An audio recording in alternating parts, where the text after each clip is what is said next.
They thought excluding me from the Christmas dinner table was just a minor detail, a trivial little footnote in their holiday plans.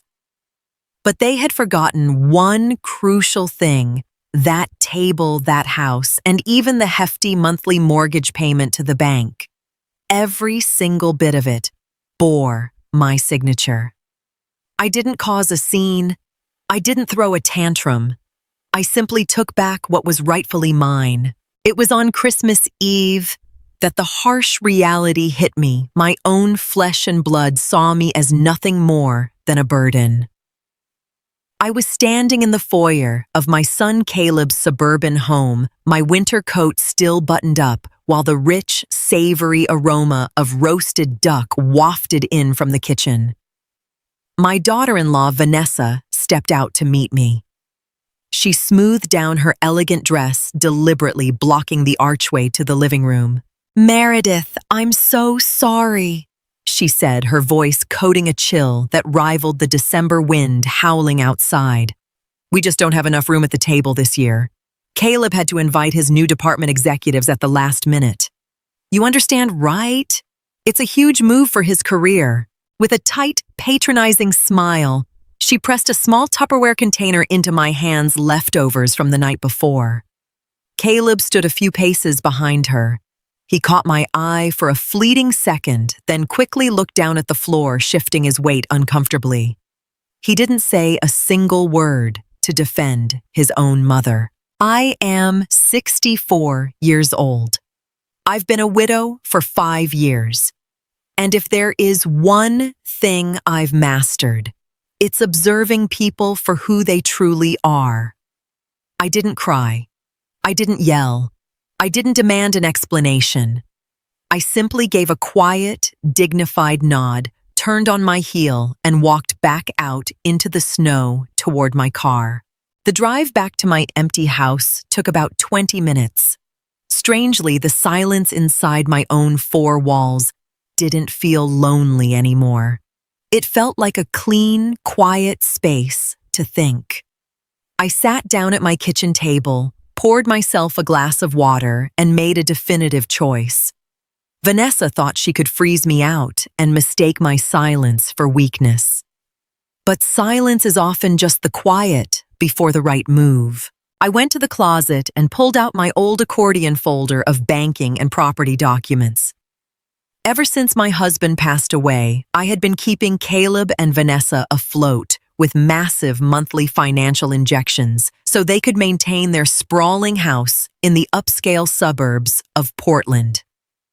My name was still right there on the deed as a co-owner, and the primary account from which their mortgage payments were drafted belonged exclusively to me. I grabbed a plain sheet of paper and a black pen. I wrote exactly 3 sentences. No accusations or emotional outbursts, just cold, hard facts to greet them the next morning. When Vanessa found the note in her mailbox early the next day, I'm fairly certain her scream was loud enough to wake the entire neighborhood. The letter was brief and entirely indisputable. I simply informed Caleb and Vanessa that I had canceled the monthly recurring transfer of $2,000 that hit their household account on the 1st of every month, effective immediately. Furthermore, I let them know I would be coming by over the weekend to sort through and claim my property. Vanessa had clearly assumed I would be curled up in bed weeping for days. Instead, on Christmas morning, I was sitting comfortably by my window sipping a hot cup of coffee, while my phone rang off the hook. I let it go to voicemail 3 times, finally picking up on the 4th attempt. Vanessa's voice was practically vibrating with rage. "Meredith, what is the meaning of this? You can't just cut us off. The bank drafts the mortgage payment in 5 days. Caleb is a total wreck right now." I pulled the phone a few inches away from my ear. Her panic was palpable, and it was precisely what I had anticipated. "Good morning, Vanessa," I said, my tone perfectly even. "I figured if there wasn't any room for me at your dinner table, then there isn't any room in my bank account for your expenses. It's a simple matter of space and utility. Caleb snatched the phone away from her, his voice trembling. Mom, please, you're taking this the wrong way. Vanessa was just incredibly stressed out trying to impress the executives. To Caleb. I cut in, devoid of anger, but carrying the weight of absolute finality. You are a grown man. If you choose to stay silent on Christmas Eve, you have to learn to live with the silence that follows. I'll see you both on Saturday. I'm going to need the large basement storage area that belongs to me by contract. I hung up before he could utter another word. There was no need for endless back and forth or guilt trips. The lines in the sand had been drawn. I put on my winter jacket and took a long, peaceful walk through the woods. For the first time in years, a profound sense of serenity washed over me. They had forgotten who actually funded their picture-perfect life. And I was more than ready to remind them. On Saturday morning, I pulled into their driveway at 9 o'clock sharp. I had 2 empty wardrobe boxes in my trunk and my own set of house keys in hand. When I unlocked the front door, Caleb and Vanessa were already waiting in the hallway. The tension in the air was thick enough to cut with a knife. The whole house felt like a powder keg. Vanessa had deep, dark circles under her eyes and stood with her arms tightly crossed. She tried to pierce me with a glaring, intimidating look, but that tactic didn't work on me anymore. Without saying a word, I walked right past her and headed straight down the stairs to the basement. The basement of this house was massive. Years ago, when my husband and I provided the bulk of the down payment for the build, we had a formal contract drawn up stating that 1/3 of the basement was strictly reserved as my personal storage space, just in case I ever decided to downsize my own home. But over the last year, Vanessa had stealthily converted my designated area into a high-end private yoga and fitness studio. Expensive equipment was scattered everywhere, while my old plastic bins filled with family heirlooms, childhood photos, and my parents' antique furniture had been carelessly shoved into a damp, dark corner. A few of the cardboard boxes were visibly warped from moisture. I turned around to look at Caleb, who had sheepishly followed me downstairs. "Who gave permission to store my things like this?" I asked, quietly. Caleb stared up at the ceiling, unable to meet my eyes. "Vanessa needed the floor space for her workouts, Mom. Your boxes were just sitting here gathering dust anyway." Vanessa marched down the stairs to join us. "At the end of the day, Meredith, this is our house. You can't seriously expect us to waste valuable square footage on old junk." I looked at her, walked over to the expensive treadmill, taking up the center of the room, and deliberately yanked the power cord out of the wall. "This isn't just your house, Vanessa. I own 40% of it. And as of today, I am reclaiming my space. This fitness equipment needs to be cleared out by tomorrow evening. I've rented this area out." Vanessa's face went completely ghostly white as the weight of my words sank in. "You did what?" Vanessa shrieked, her voice echoing sharply off the concrete basement walls. I remained entirely unfazed, bending down to check a vintage photo album for water damage. "I have sublet my portion of the basement along with the small daylight studio room on the main floor that has its own separate entrance," I explained, matter-of-factly. "His name is Mr. Vance. He's a retired, soft-spoken carpenter looking for a quiet workshop space, and this location is ideal for him. He's paying a very fair rent, which will go directly into my account. The lease is already signed." Caleb stared at me, completely flabbergasted. "Mom, you can't be serious, a total stranger living in our house." "It's my share of the property, Caleb. You didn't want me at your table, so I'm simply putting my real estate to better economic use," I replied. Vanessa was practically boiling over. "We won't allow it. We'll block the lease." I looked her dead in the eye. "There is absolutely nothing you can block. My right to use and lease this space is legally locked into the original deed and notary agreement. Mr. Vance moves in on Monday, and for what it's worth, he is a very polite gentleman who actually respects other people's boundaries. I picked up the damaged boxes of memories and carried them up the stairs to my car one by one. Caleb tried to reach out and take a heavy box from my hands, but I firmly pulled it away. "I can manage on my own, Caleb, just like I managed on Christmas Eve," I said as I brushed past him. As I left the house, I noticed Vanessa furiously typing away on her phone. She was undoubtedly looking for a legal loophole, but there wasn't one. They didn't have the liquid cash to buy out my 40% share, and they had zero legal right to deny me the use of my property. Sitting in my armchair that evening, I knew Monday would fundamentally shatter the comfortable dynamic they took for granted. And the best part, I didn't even have to raise my voice to do it. Mr. Vance called a few minutes later to finalize the key exchange. On Monday morning, Mr. Vance's blue pickup truck backed into the driveway. He was a stout, broad-shouldered man with a thick head of silver hair and a warm, no-nonsense demeanor. I met him there to personally welcome him.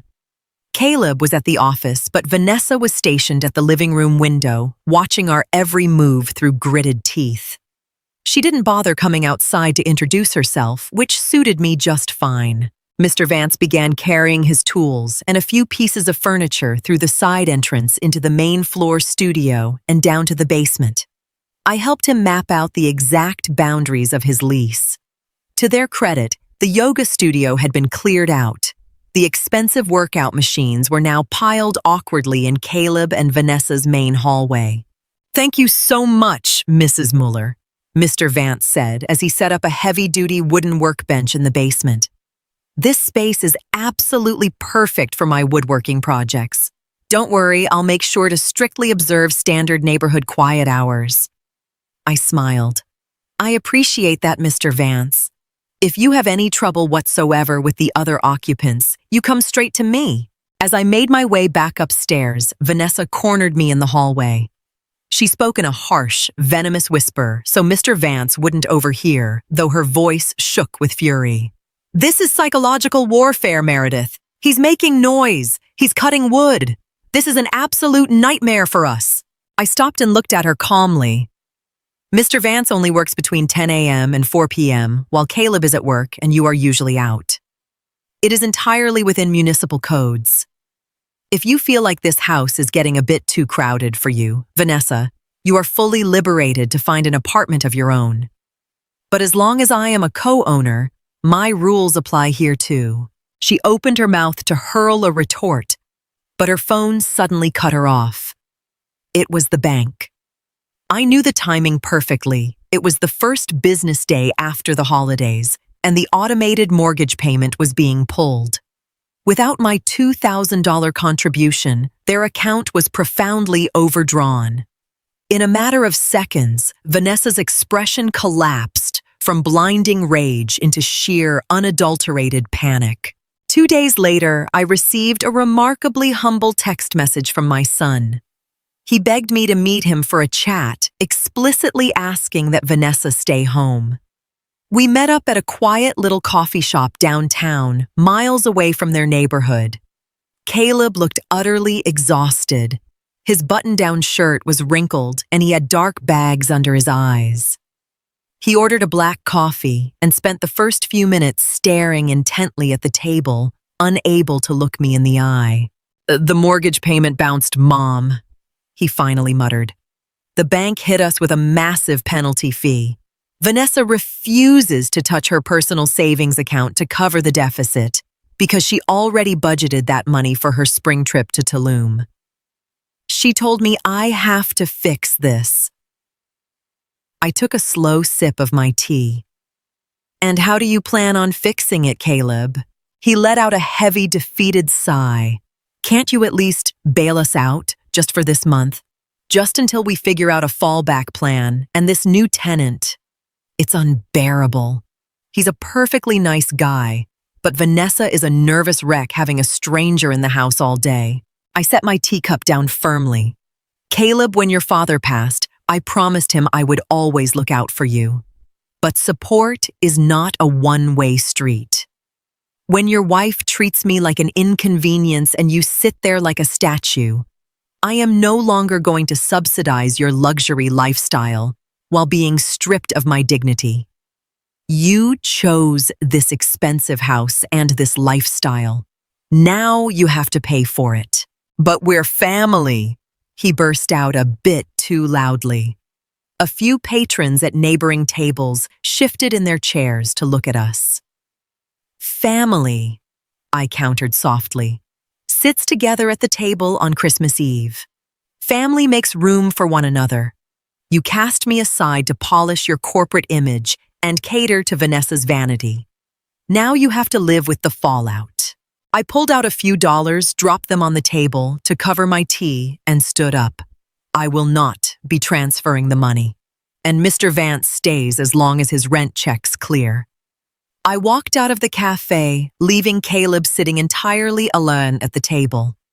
He finally understood that the passive, accommodating mother he took for granted was gone for good. Over the next few weeks, the entire atmosphere of that house underwent a drastic transformation. Mr. Vance turned out to be an absolute blessing for the property itself, though certainly not for Vanessa's nerves. Within his first month, he repaired the sticking front door and patched a leak in the garage roof maintenance tasks that Caleb had been procrastinating on for over a year. Initially, Vanessa tried to make Mr. Vance's life miserable by intentionally cluttering the path to the backyard. But Mr. Vance was a practical, seasoned man. He simply ignored her petty passive aggression and stuck strictly to the terms of his lease. Vanessa's attempts to engineer a grand household drama fell completely flat because nobody gave her the audience she craved. The financial strain, however, was what really took a toll on them. Deprived of my monthly subsidy, Vanessa was forced to cancel her luxury vacation. Caleb began taking on grueling overtime hours at the firm just to bridge the gap. Because of this, he was rarely home, which ignited explosive arguments between the two of them. I found out through a neighbor that their shouting matches could be heard all the way out in the garden. I kept myself entirely detached from the chaos. I didn't call to check in, and I didn't pry. I filled my days living my own life, catching up with old friends, picking up new hobbies, and enjoying my newfound freedom. Then on a Tuesday afternoon, Caleb called me again. His voice sounded entirely different this time. No longer demanding, no longer whining, just completely broken. "Mom, Vanessa is threatening to leave me if we have to short sell the house. The bank is putting immense pressure on us because of the missed payments. We literally cannot afford this place without you." I sat at my kitchen table, looking out at the blooming flowers in my yard. A house is just a pile of bricks and mortar, Caleb. It stops being a home the second you discard mutual respect. If you want to sell, I'm on board. My 40% will be paid out upon closing. That was the final, devastating blow they never saw coming.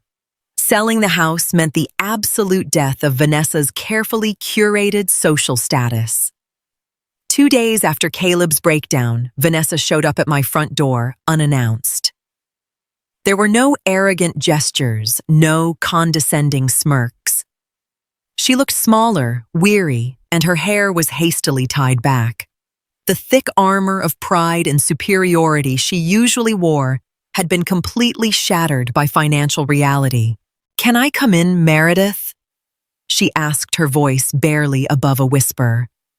I stepped aside and gestured for her to enter. We walked back to the kitchen, the place where I always felt most grounded. I didn't offer her coffee, and I didn't offer her tea. This wasn't a casual social call. It was a foreclosure meeting. "We can't sell the house." She started, her eyes glued to her manicured nails. "What would the neighbors think? What would my family say? We've poured so much work into that place." I laced my fingers together on the tabletop. You poured my hard work into it, Vanessa. My money, my silence, my enabling. You operated under the assumption that an older widow was just a convenient ATM, someone you could bleed dry when the bills were due, and then lock away in a closet or leave in isolation when she became inconvenient. You miscalculated miserably. She swallowed hard, a visible lump forming in her throat. I'm sorry. Christmas Eve. It was a horrible mistake. I was just so overwhelmed. Using the wrong ingredient in a recipe is a mistake, Vanessa. I replied coldly. Barring me from your home on Christmas Eve to protect your social standing in front of strangers was a deliberate choice, and choices have consequences. She looked up at me, and for the very first time, I detected genuine remorse in her eyes, coupled, of course, with a desperate terror of social ruin. What do you want, Meredith? Just tell me what we need to do to make things go back to normal. I let out a soft, humorless chuckle. Normal was never happening again. But there was a path forward where they could keep their heads above water, though it would be navigated entirely on my terms. I reached into my bag and produced a fresh legal document that I had prepared with my attorney the previous afternoon. It was a binding, airtight restructuring agreement concerning our co-ownership and finances. First, I said, tapping the paper, Mr. Vance stays in the studio and basement. His monthly rent will be deducted directly from my portion of the mortgage obligation. It lightens your financial load slightly, but it means that space is permanently gone. Vanessa nodded rapidly, eager to agree. And second, I will resume my monthly financial assistance, but it will no longer be $2,000. It will be exactly $1,000. That is enough to keep the bank from foreclosing, but it leaves zero room for your luxury splurges. You will both have to drastically scale back your lifestyle. Vanessa bit her lip. And the third condition. Third, my seat at your table is non-negotiable from this moment on. Whatever the occasion, whoever the guests are, if I choose to attend, I am the guest of honor. If you find that condition unacceptable, we can sign the listing agreement for the house tomorrow morning. I've already had an agent appraise it. My payout is more than enough to buy a gorgeous condo on the coast. I don't need you to. You need me. She scanned the document line by line. There were no hidden tricks, no legal traps, just the strict enforcement of my rights as a primary stakeholder. She knew she had run out of moves. Without my $1,000 infusion and facing an immediate forced sale, her entire social identity would dissolve. She picked up the pen and signed her name with a visibly shaking hand. Caleb signed it the moment he got home from work that evening. He called me shortly afterward, his voice quiet. Thank you, Mom. There was no joy or relief in his tone, only the somber realization that he finally had to grow up. The balance of power had officially shifted. 3 months later, spring had fully arrived. Mr. Vance had integrated seamlessly into the property. He kept the landscaping pristine and occasionally shared a cold beer with Caleb in the backyard, after a long week, a grounding routine that my son desperately needed. Vanessa had changed considerably. We weren't best friends, and I never expected us to be, but she always greeted me with genuine respect and followed our agreement to the letter. The lavish, superficial excess in their house had evaporated. They traded down to a more economical car and started cooking at home rather than dining at 5-star restaurants. The newfound financial discipline was actually doing them wonders. On a beautiful Sunday afternoon in April, I found myself sitting at their patio table. Caleb was working the grill, and Vanessa was busy setting the table. My place setting was arranged right at the head of the table, the brightest, most welcoming spot on the deck. They had invited me over simply because they wanted my company without any holiday or special occasion forcing their hand. As Vanessa passed me a platter, she caught my eye and gave me a soft, tentative smile. I gave her a warm but measured nod in return. I hadn't forgotten the sting of Christmas Eve, but I no longer needed to carry the heavy weight of resentment. I had set my boundaries, and those boundaries were now fiercely protected. After lunch, I drove back to my own home. The house was quiet, immaculate, and entirely mine. I switched on the radio and watered the plants on my windowsill. My son and his wife had learned a permanent lesson: aging is not synonymous with weakness. You don't need to scream at the top of your lungs, or play dirty games to command respect. Sometimes all it takes is turning off the financial faucet and standing firmly in the space that belongs to you. I walked out to my balcony with a good book and sat down to enjoy the warm spring sunshine, wrapped in the deep, unshakable comfort of knowing my life belonged entirely to me again.